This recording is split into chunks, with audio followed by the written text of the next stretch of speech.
pemimpin itu dalam pikiran pun dia tidak boleh salah, tidak boleh menyakiti. Jadi gue lihat kalau survei, gue nggak tahu lah ya survei mana yang layak dipercaya atau tidak nih. Tetapi trennya udah mulai terbelah.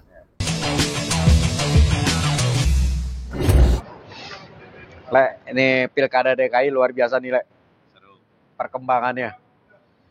Yang tadinya hasil survei, semuanya survei menunjukkan RK di atas banget.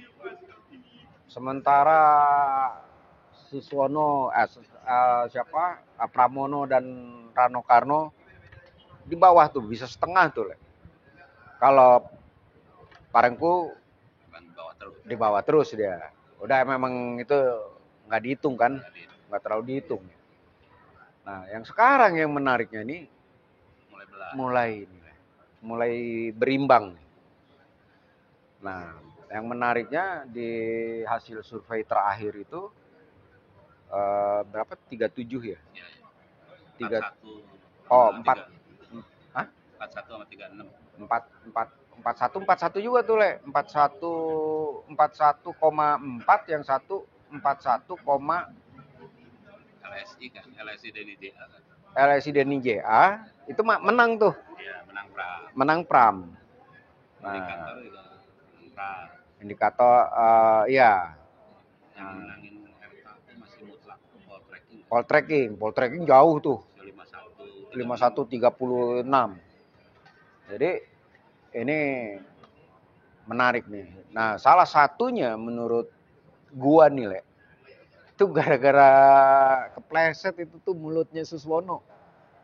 Yang janda-janda kaya sebaiknya nikahi pengangguran. Kayak Obi. Kayak gua dong. Kayak gua nih.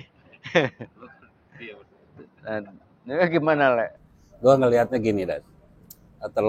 Pertama bukan cuman Suswono ya. Kalau gua ngelihatnya, gua memperhatikan dari sejak sebelum pencalonan sampai sebelum debat sampai ke debat pertama. Gua lihat RK itu ada hal-hal yang bersifat blunder kalau bukan blunder ya. Misalkan lah, tiba-tiba RK minta dipanggil Bang Emil, bukan Kang Emil. Nggak, itu secara sosiologis orang jadi curiga. Kalau buat gua lebih jujur Pram. Kang Emil aja. Pram ya Mas Pram sama Bang Dul, kan buat gua lebih jujur. Itu satu. Yang kedua, kalau buat gua apa yang ditawarkan ketika debat ya, apa yang ditawarkan oleh Pram dan Rano, kalau gua ngelihat lebih mudah dicerna dan sama membandingkan antara waktu Prabowo sama Anies Ganjar ya. Yang Prabowo kan fokus aja hilirisasi, makan siang gratis gitu kan, fokus di situ aja kan. Lebih mudah dicerna gitu. Nah, membandingkan RK dengan Pram juga gue lihat itu mudah dicerna. Yang terakhir Suswono kepleset, niatnya lelucon. Gue tahu itu lucu-lucuan dia. Janda kaya sama pengangguran. Problemnya nggak berhenti di situ, Dan. Problemnya terutama buat sebagian umat Islam ya. Ketika Suswono merujuk kepada Nabi Muhammad. Waktu itu dia cerita Khadijah kaya menikahi Muhammad yang itu belum jadi nabi kan. Nah, ketika dia merujuk ke situ, sebagian umat Islam marah nih, protes. Bahasanya dia ada dua problem di situ Suswono. Yang pertama, nggak boleh lucu-lucuan kayak gitu. Janda menikahi pengangguran nggak boleh itu ngomong itu. Yang kedua, merujuk ke Khadijah. Itu dua hal buat gue blunder tuh. Makanya kan kemudian mulai muncul kan. Dan akhirnya dia minta maaf juga kan? Minta maaf. Nggak boleh itu. Pemimpin itu dalam pikiran pun dia tidak boleh salah, tidak boleh menyakiti. Jadi gue lihat kalau survei, gue nggak tahu lah ya survei mana yang layak dipercaya atau tidak nih. Tetapi trennya udah mulai terbelah. Makanya gue lihat wajar kalau sekarang mengatakan Pram lebih unggul, lebih unggul. Terutama khususnya Rano. Ya. Apalagi kemarin Ridwan Kamil salah tuh waktu debat kemarin, salah data. Oh, yang menyerang Rano Karno ya? Menyerang Rano Karno, ternyata waktu zaman Rano Karno IPM, Indeks Pembangunan Manusia Banten naik. Iya. Nah, hal-hal kayak gitu. Ya. Yang kedua kan Rano tuh lebih cair sekali ya, karena dia sudah melekat kan sebagai anak Betawi, sidul anak Betawi, pakai asli lagi. Tetapi yang menarik nih sebenarnya RK tuh sangat serius tuh dalam kampanyenya ini. Bahkan yang gue dengar itu dia menurunkan tim untuk naik Jaklingko, untuk naik MRT. Dari sana timnya itu merumuskan yang pas yang dia harus diperbaiki itu apa. Artinya kan serius sekali dia tuh dalam untuk kampanyenya. Nah, yang lain lagi dia menjanjikan itu berkaitan misalnya dengan pembangunan perumahan di atas stasiun. Pakai lahannya KAI misalnya. Nah, tetapi Pram dan Rano ini benar seperti lu tuh. Dia lebih menawarkannya konkret yang ini sekali tuh, yang yang keseharian ya. Istilahnya sama mungkin dengan ketika Prabowo melawan Ganjar maupun Anies, menawarkan makan gratis, susu gratis kan. Yang bisa dicerna. Jadi masyarakat tuh memang lebih mengharapkan tuh yang konkret, yang lebih nyata dan lebih nyata banget ya, yang bisa dia bayangkan. Iya loh, karena kayak itu Dharma Kun. Bagaimana dia mau cabut separator garis tengah. Orang malah ribet juga kan. Tapi gue dari yang 3 itu, belum ada yang ngomong menertibkan online. Menertibkan online, ojek online. Itu bayangin gini, penyelenggara lah ya, perusahaan yang ojek online itu yang gede itu 2 lah. Ya, Grab sama Gojek. Kan? Lu lihat laporan keuangannya, Gojek 3 bulan pertama dapat sekian ratus triliun untung pendapatan ya. Pertanyaan gua, kenapa mereka nggak menyediakan parkir khusus mereka? Iya dong. Lo Bluebird dipaksa untuk dapat parkir khusus. Itu lo kritis tuh, betul tuh. Jadi kayak salah satunya yang gue sering lewatin di stasiun Palmerah tuh. Pokoknya kalau pada saat jam-jam kantor, pulang kantor, pergi kantor, wah itu semrawut. Mungkin kalau ditertibkan seperti lu bilang, itu bisa lebih kantong parkir. Misalkan Singapura mana ada yang parkir di pinggir jalan online? Kalau ditanya ada online, ada.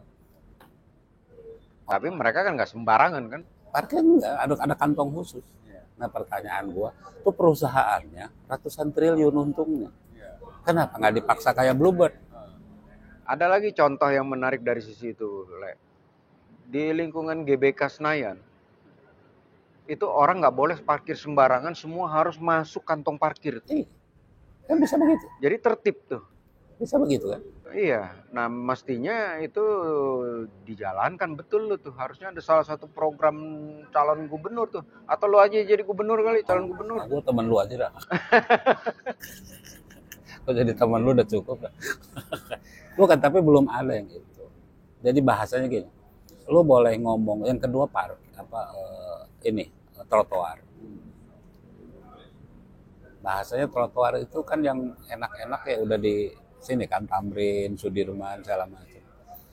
Kasihan lah pejalan kaki tuh kalau keluar dari pusat. Gitu. Jadi kalau itu tuh program sebenarnya itu program jangka panjang DKI itu udah ada tuh. Jadi siapapun gubernurnya itu akan melanjutkan ini nih program yang sudah dicanangkan. Nah makanya di daerah Jakarta Pusat itu kan udah rapih tuh. Kayak misalnya Menteng, terus Cikini, itu udah rapi tuh sampai ke Senayan. Nah, mungkin ke depan-depan, lu bayangin misalnya kayak Jagakarsa. Jagakarsa itu banyak rumah elit, rumah gede-gede, mewah. Nggak ada trotoar, orang jalan kaki susah. Itu dia, kasihan buat gua. Ya padahal lu di aturan undang-undang lalu lintas saja, itu harus mengutamakan pejalan kaki. Jadi mobil tuh harus menghormati pejalan kaki tuh. Tambah macet dong, hormat terus. Dan gua ini sama ini, Dan. Bisa nggak ya trotoar itu nggak putus? Mestinya bisa lah. Iya. Mestinya bisa. Kan selama ini putus tuh. Iya. Begitu ada perempatan, putus. Nah, gue lihat misalkan sebutlah yang gue lewatin kayak Kalimalang tuh BKT. Udah bagus banget tuh di zaman Ahok dan Anies tuh bagus banget buat lari. Begitu masuk perempatan, putus tuh dia. Padahal itu kalau lihat di Melbourne lah ya, ada tuh yang kayak gitu. Ketika menemukan jalan, itu dia bikin pejalan kaki ke bawah tuh. Iya. Iya, ke bawah. Ke sungai itu kan? Iya. Sungai itu. Jadi dia tidak putus tuh. Iya. Dengan tidak putus gitu, gue kan suka lihat kalau Tamrin Sudirman asik banget ya malam-malam orang lari segala macam jalan. Orang juga akan bukan terpaksa, nikmat loh jalan kaki. Iya. Setuju banget tuh, Le. Termasuk kabel. Kabel itu. Kan Jakarta Pusat kalau nggak salah, masih Jakarta Pusat kita cerita. Mulai itu program kabel masuk tanah tuh. Ya. Nah, mungkin nanti Jakarta Utara dan yang lain-lainnya kabel masuk tanah semua tuh. Karena udah di Jakarta itu stres, orang banyak yang stres karena kerjaan, karena nyari duit, karena apa. Lihat ke atas kabel blingsatan. Gue kalau kayak transportasi publik dua-duanya, tiga-tiganya bahkan calon DKI udah ngomong tuh. Waktu tunggunya 3 menit segala macam udah kayak di luar lah, oke kalau buat. Cuman itu tadi gua kok nggak ada yang ngomongin itu ya gitu online, padahal online itu menjadi sumber kemacetan pada jam tertentu. Betul, Pak Gub. Bukan salah ojeknya, perusahaannya sewain. Ya, setuju banget itu. Kalau gua ngeliat gitu. Jadi apapun guys, dalam runningnya electionnya Gubernur Jakarta ini kayaknya makin menarik nih. Pada hari H pencoblosan, kita semua nunggu siapa yang lebih unggul. Oke guys. Lu milih siapa? Hah? Lu milih siapa? Gua mirip Pramono kayaknya nih. Mas Pram sama Bang Dul. Sama. Karena kebiasaan nonton Sidul kali. Sama sih. Tapi nggak boleh nih Le ngomong gini Le. Kenapa? Yang nggak boleh itu ASN. Oh nggak boleh ASN ya, kita bebas ya. Bebas. Saya bangga, saya resah, saya Indonesia. Kalian